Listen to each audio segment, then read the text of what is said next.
Yeah, if you can show us your apartment in the balcony, that'd be great. Show us that view, Buzz. Let's see it. Yeah, I'm not going to show you the apartment because it's messy. Uh-oh. But here, the views were. I'm not very techy. I just turn it around. Yeah. Yeah. Yep. Oh, wow. This is what I'm suffering down here. Okay, turn it. Keep Real. going. Yeah, keep going so we can see the beach. There you go. Wow. That's the public beach, and to my left, there's a private beach, less than 5 minutes. Those are the Sierra Nevada mountains. Yeah, have you been hiking in those? I don't hike anymore, but these mountains to the right, they go up almost 3,000 feet into Minka, and there's a rainforest. There's coffee farms. Uh, there's just a quick one of the apartment. It's messy. Wow, what a great place though. I mean, what a spectacular view. You're right. I mean, that's a I view feel, that you just kind of pinch yourself and be grateful for. I feel like I'm bragging. I really don't. Nobody believes me. They're like, are you spoofing me for $1,000, $1,200 a month?" And I know people here, well, you can come and live in the Caribbean for $350 a month. Well, that's not true. I mean, it's just you can't live anywhere for three. There's no free lunch, but down here, it's real cheap.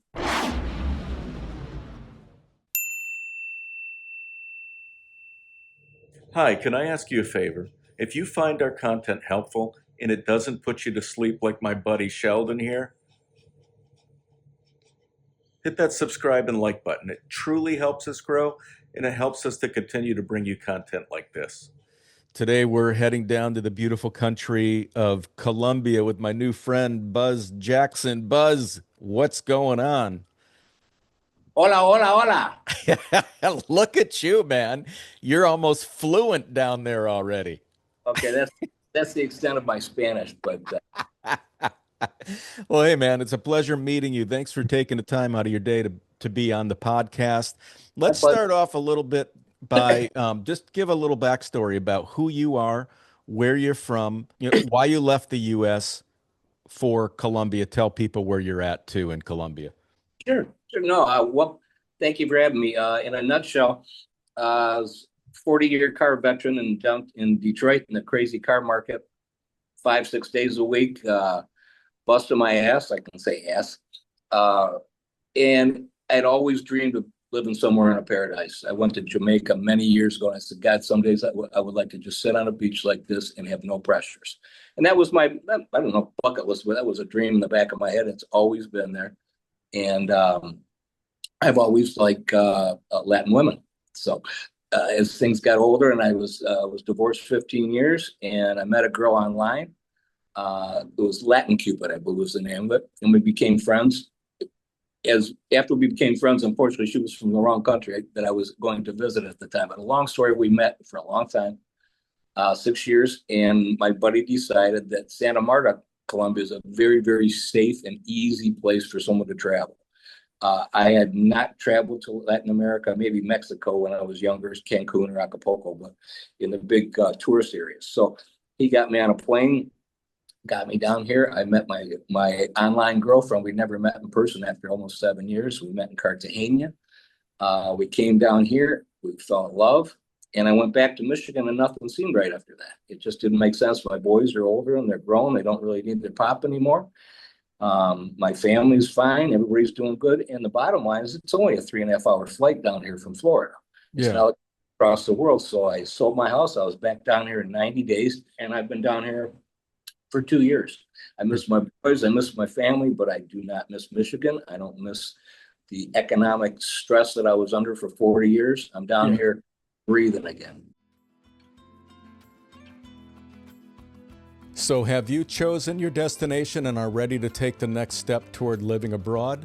Now comes the hard part, navigating the immigration process. What documents do you need? Which ones require apostilles or certified translations? What are the residency requirements? What steps need to happen first? And how do you avoid costly mistakes that can delay your move? That's where we come in. At Adventure Freaks, we've partnered with trusted vetted immigration attorneys and residency experts in countries around the world to help make your transition abroad as smooth as possible. Simply visit adventurefreaks.com, scroll down to where you see Your Move Abroad, and click on the Trusted Legal Advisor. You'll answer a few quick questions and schedule a free consultation to discuss your specific situation and goals. Check it out at adventurefreaks.com. We're here to help you throughout your journey on moving abroad. Now let's get back to the video. Yeah, well, good for you, man. That's a hard racket, and you're right. I mean, a lot of those guys in that car business, they're working 6 days a week for their entire career. So that is a grind. All right, so you had to obtain a visa. Which visa did you pursue? Do you know what the income requirement was to qualify? I came down on a pensioner's visa. I came down originally, stayed a couple 90-day stays and went through a bunch of hoops. Nothing. One thing I learned to let nothing goes quickly. And if you have 3 things to get done, just try to get one done at a time. Okay. So, but after bumping through a couple 90-day extensions, I wound up getting a pensioner's visa. Okay. Easy and a long way to go about that. And my suggestion is get a lawyer, but we can talk about that at some other time. Okay. But I got granted me an 18-month, or I'm sorry, a year, 18-month pensioner's visa. Okay. So I went hassle and everything else. They only give it to me for 18 months. So I actually have to apply again in September. But that's how I'm here. Minimum requirement was, I'm thinking $1,000, $1,200 a month on a pension. And really on the pension, there's only 4 things you got to prove. That your background's good. You have to have, fingerprints to the FBI, that you're healthy down here. It's almost like a COVID test. It's just say cough, cough. Insurance policy that pays for recreation. You can buy a travel assistance insurance policy for $500. Yes. And your pension letter, and everything has to be turned into Spanish, and then apostle is what they call it. And they try to hit you for fees for that, but that's it. There's only 4 requirements that I know, unless it's changed. All right, so you got that situated. You're on the pensioner's visa. I think that's up to about $14.50 now, income requirement, because the minimum wage went up this past year. But you had to find a place to live. So how did you do that? And you are living in Santa Marta, which is a beach town on the coast in Colombia. How did you pick that place to live, and how are you finding rentals down there? Well, I found this place because I hadn't done much traveling, and my buddy, his name's Samaj Shelt, is a great guy, and he comes down and visits me 4 or 5 times a year. But he'd been here, and he knew it was a nice, safe, easy, low-key place. I'm not a late-night guy anymore. At my age, I used to run and gun when I was younger, but he knew I would be, if I'm going to adapt someplace, this would be the easiest. So he came down here with me for a week. I found my first apartment. I wound up moving 4 times to where I'm at now. So I've learned a lot in 2 years. You can't, for someone to just bop down here blind and then knew what I knew, that would have been a lot of trouble. Okay. But what I wound up moving over to a place called Retiree, which is only a 15-minute taxi ride from downtown Santa Marta. Downtown Santa Marta gets very, very warm. There's no breeze. The buildings are high. And I mean, when I say you can fry an egg on your head, you can fry an egg on your head without a breeze. Okay. During the day. But as long as you know that, you just don't go there during the day. It's pretty simple. You go at night, or you go anytime during the beach. It's 88 to 94 degrees, but you can sit on the beach. There's a little breeze under an umbrella and sit there all day. And so I'm over in a little beach town called Retiree. It's very plush. Reminds me of a place called Birmingham, Michigan, back home. Yeah. And it's a beautiful, beautiful place. Beautiful building. It's 20 floors high, 3 pools, jacuzzi, sauna, 24/7 security. And I can walk to a mall. I can walk to a bank, a supermarket, 2 or 3 different temple beaches within 10 minutes. Okay. They have little carts that go by for $1 US, for 4 pesos, that will run you anywhere you want to go. And it's safe. I've had my phone brought back to me. I walk with a cane. Unfortunately, I have a few cervical surgeries. I've had my cane brought back to me. I couldn't, dozens of times. People are just very nice. And in any tourist town, somewhere even going to Jamaica, the tourists get respect because that's how they make their money. This is strictly a tourist town. Okay. But don't go after Americans. You won't see restroom in the window. It says baño. They are so busy. Everybody in Colombia, when they get their vacation, comes here. This is where you come.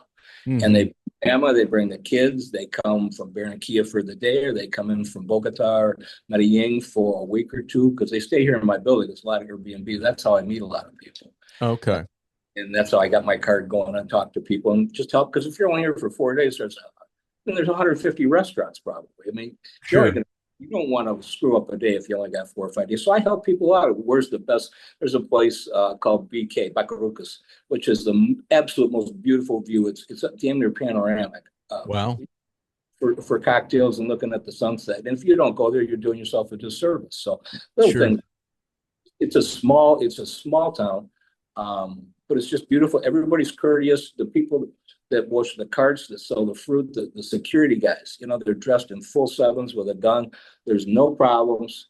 And I feel so much more secure than I did in Detroit. There's no comparison. Okay. Well, for the viewers that are going, wow, this place sounds pretty spectacular, Santa Marta. How did you find the apartment? Did you work with an agent, a real estate agent, or did you just go online and find a platform to find these apartments? What I did was I came and found my own when I first got here. Me and my buddy's a little more savvy than I am. And from there, I just got a home base. I rented it for a month. And then I just got it every day. And I figured it out.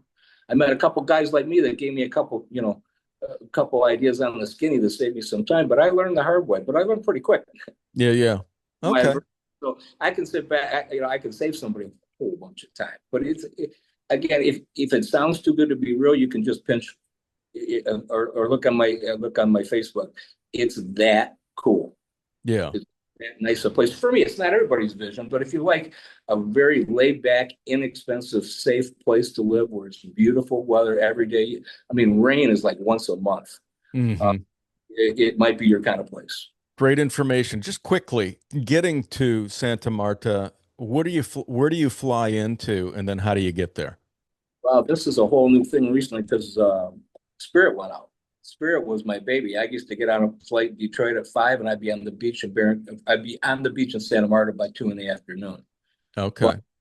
Spirit's gone, right? So people are starting to, I think, JetBlue and Wingo and a couple others. So the water's gonna settle. They're gonna have to get back down with some reasonable flights because American and Delta and all that, they're twice or three times what Spirit was. Spirit was a Hmm. big player. So that's all gonna have to work out. Yeah. And what city do you fly into? Do you fly directly into Santa Marta? Do they have an international airport? They have it's not international. No, you come in from somewhere else after you go through customs, but you could come in from both. There's again before it was basically just Florida to Barranquilla or Florida into Santa Marta, depending on how much you wanted to spend. The cheaper flights you come into Barranquilla and take a taxi down here for $40. It was no big deal. Okay. But now So, you can come into Cartagena and then fly to Santa Marta. There's a lot of different options. It's okay. not as easy, but it's well worth it. So Barranquilla has a international airport. Right. Okay, gotcha. So you can fly directly there, then you're about an hour away from Santa Marta. Okay. All right, great. So let's talk about what it costs to live there. Just basically, what does your monthly budget actually look like? Looking at rent, what do you pay for groceries, utilities down there, going out and eat, all in, how much do you think you're spending per month? I try to keep a pretty good eye on it, but in a nutshell, my rent, I've got a beautiful, beautiful apartment, and my rent, including utilities, is about $1,000, Okay. about $1,000 a month. But you can find cheaper places. You can save a couple $100. But like you and I were discussing earlier, I'm 67. I've had 5 back surgeries. I get around pretty good, but convenience to me is a lot. And there's one thing real quick. A lot of these buildings, you got to be a billy goat to get into. Yeah. And it just aren't for me. They don't show you that on Airbnb, and they don't show you that when you're looking at them online. But the Hmm. building next to me is absolutely beautiful. It's less than mine, but you literally it's 40 yards straight up just to get up and down. It's just not going to work for me, and I'd rather pay $200 a month more. Sure. That's cost benefit. So that's what you don't find out until you get down there. But for somebody ballpark, okay, you can do it for less. $1,000 a month is going to get you a beautiful 2 bedroom on the water, including utilities.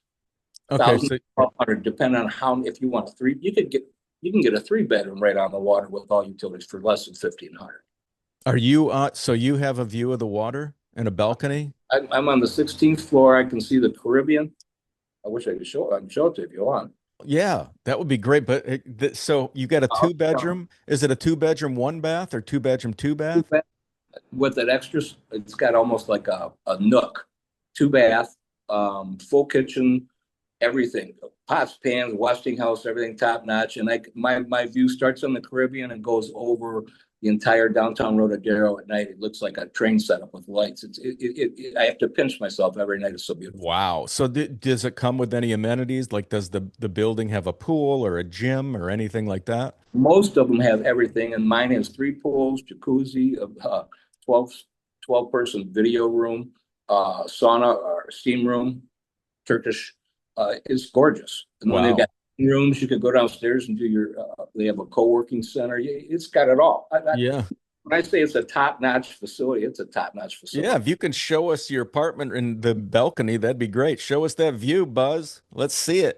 I'm not going to show you the apartment because it's messy, Uh-oh. but here, the view's worth, I'm not very techy. I just turn it around. Yeah. Yeah. Yep. Oh, wow. This is what I'm suffering down here. Okay. Turn it. Keep Real. going. Yeah. Keep going so we can see the beach. There you go. Wow. That's the public beach. And to my left, there's a private beach, less than 5 minutes. Those are the Sierra Nevada mountains. Yeah. Have you been hiking in those? I don't hike anymore. But these mountains to the right, they go up almost 3,000 feet into Minca, and there's a rainforest, there's coffee farms. There's just a quick one of the apartment. It's messy. Wow, what a great place though. I mean, what a spectacular view. You're right. I mean, that's a I view feel that you like just kind of pinch yourself and be grateful for. I feel like I'm bragging. I really don't. Nobody believes me. They're like, are you spoofing me for $1,000, $1,200 a month? And I know people here, well, you can come and live in the Caribbean for $350 a month. Well, that's not true. I mean, it's just you can't live anywhere for three. There's no free lunch, but down here, it's real cheap. Let's put Yeah. it that Yeah, wow. Well, thanks for sharing that. way. Sure. So all in when you think about what you're budgeting for food and everything else, getting around, what do you think you have to budget per month? For me, opportunity cost. I take a taxi instead of walk. It's not that Okay. much. It might cost me $100 to take taxis everywhere I go, just because it's 90 degrees. I walk with a cane, and one thing here is they don't go by the safety standards. You could be walking down the street and there's a curb miss all of a sudden. Sure, sure. It happens everywhere around. It's not just Santa Marta. So for me, it's cheaper and safer. If I break a leg, it's going to cost me a hell of a lot more at my age. So I just Okay. taxis. I stay in during the day. So I spend maybe a little more. Could you live a lot cheaper than me? Sure, but I didn't come down here to do that. I've been living that way for long enough. I came down here to relax, and if I want to go have a steak, I go have a steak. If I want to go have a lobster tail, I go have a lobster tail. Right. Not every night, but once or twice a week if I want to. Yeah. Nice. And I don't have to think about it anymore, like you and I have discussed. Yeah. So, $2,500 a month, you can live comfortably. $3,000 a month, one person, and then you get into the couples where you're sharing expenses with dual social securities and that. You Yeah. know, if a couple could come down here with $4,000 a month between them, they could live like kings and queens.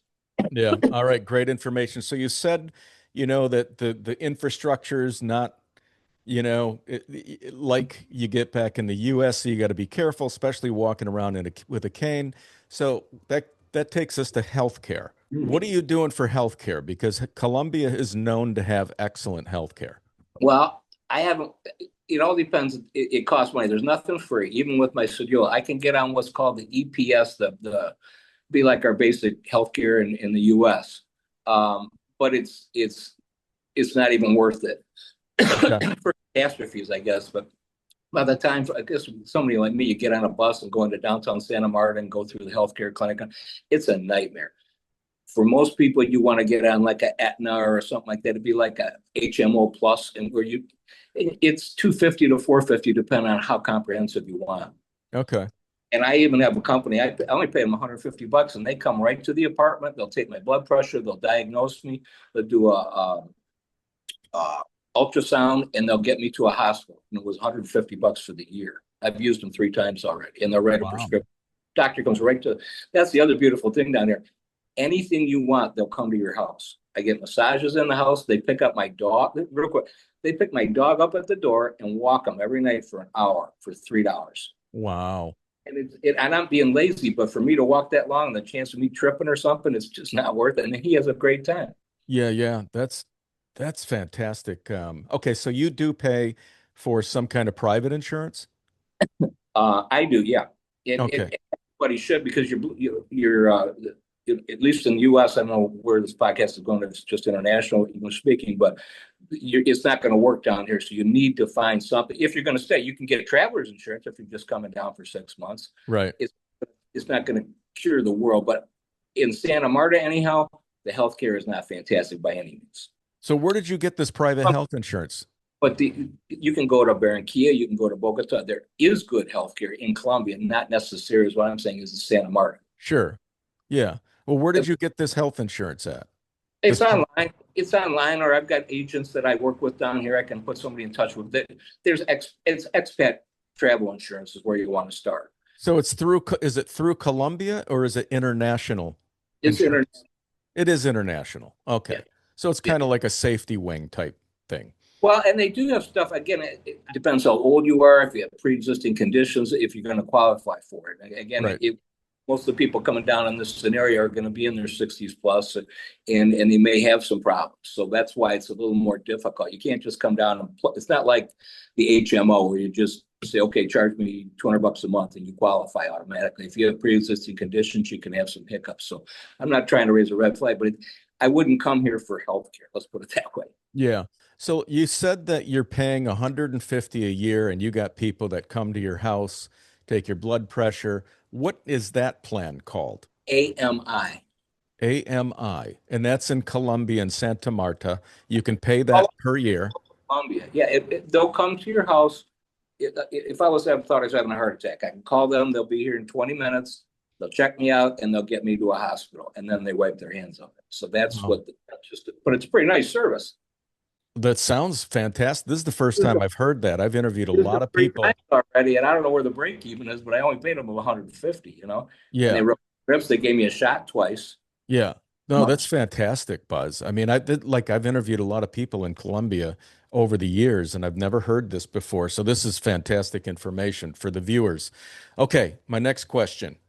You're moving down there, and you've never been to Colombia.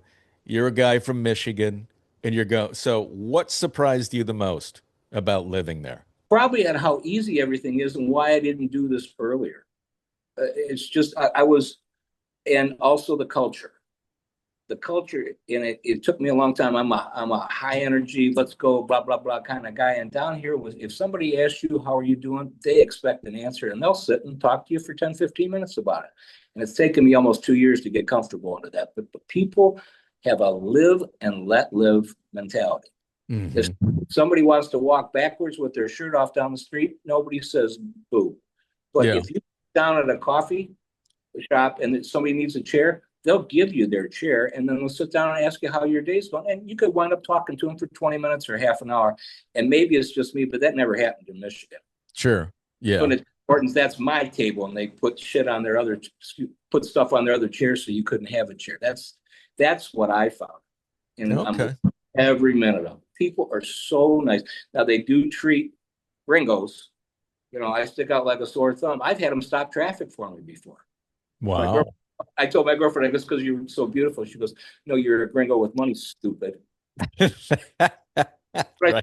But it's like they know that people come here to spend money, and the only way Santa Marta exists is on tourism. So they take care of the tourists. Yeah, sure. Okay. All right. What's harder than people expect doing what you did?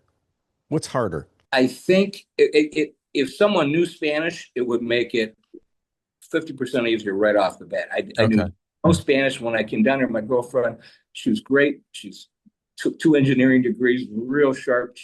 She took the money. She walked ahead of me like I was a little kid. She'd get me dressed up, put me in the corner, say, okay, just relax, let's go. And she'd hail the cab from around the corner so they didn't charge me too much. And she'd pay at the restaurant because I didn't speak any Spanish. So now, but she's gone for a little while. I've adapted on my own, but I do like Spanglish. I just wave at people and I use my translate. And I'm to the point where as long as they know I want a hamburger, I don't care if they hear it in English, Spanish, or see it in my hand. If I get a hamburger, I'm happy. Yeah. Okay. All right. Great info. And then who, in your opinion, should not move to Colombia? Who shouldn't move to Santa Marta? I hate to say it, but either somebody who likes to be a hater, Okay. come down here, and the one thing, you have to be a little bit humble to get along. Humble and respectful. That's my number one. And I have to keep, I'll get frustrated sometimes because they don't understand me. Well, guess what, Buzz? I'm in their country. Yeah. It's disrespectful. Either I try to learn their language or I make it real easy for them to understand me. And why should I get frustrated? Yeah.